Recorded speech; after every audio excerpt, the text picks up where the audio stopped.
Thank you. Thank you all for being here. I assume you know what we're doing. We're doing a comedy show called Stretch. And the premise of the show is that everyone challenges themselves to do something different than their normal act.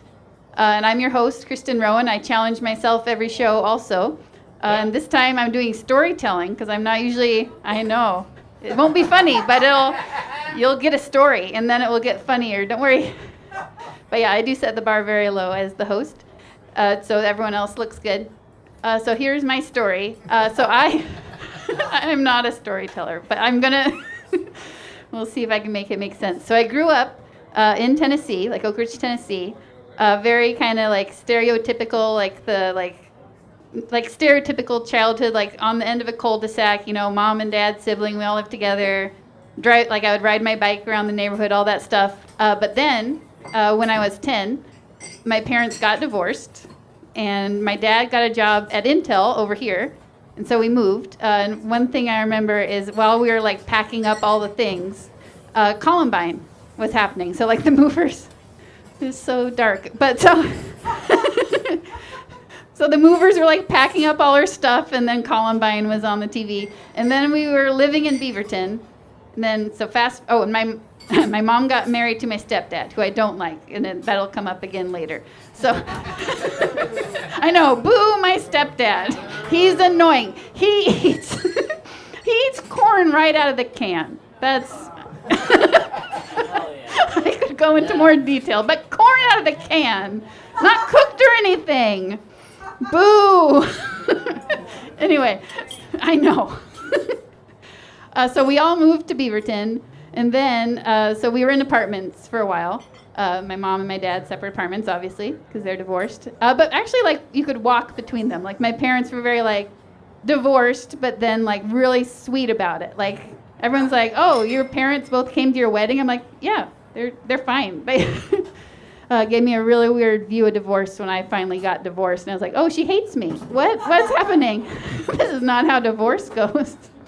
But it was for me.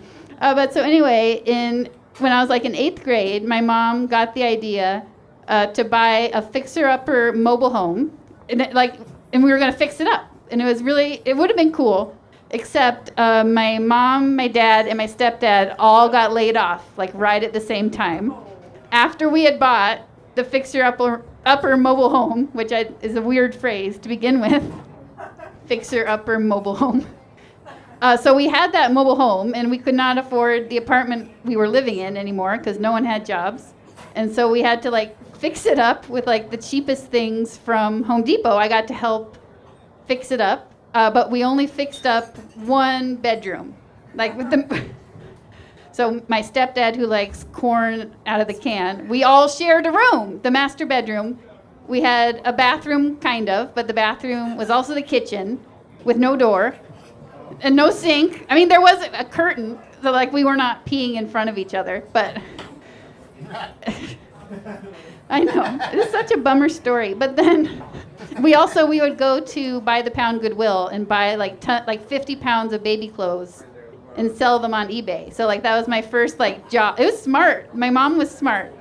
But she could not get hired anywhere because she had a master's and she kept applying to like literally everything, and they would tell her that she's overqualified.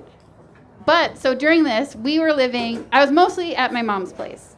And then my dad was like a really obvious single dude just in an apartment. So during the weekends, we would go to his place and like eat really cheap pizza and watch Dumb and Dumber.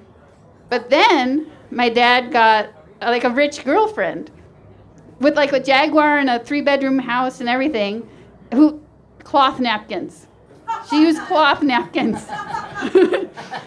So we would go from the falling apart mobile home to cloth napkins. It was so wild.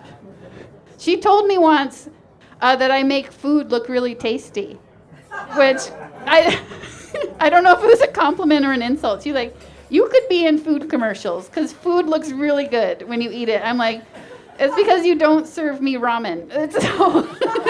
Like, we were not starving. We were fine, but still. All right, well, that was my story. Thank you.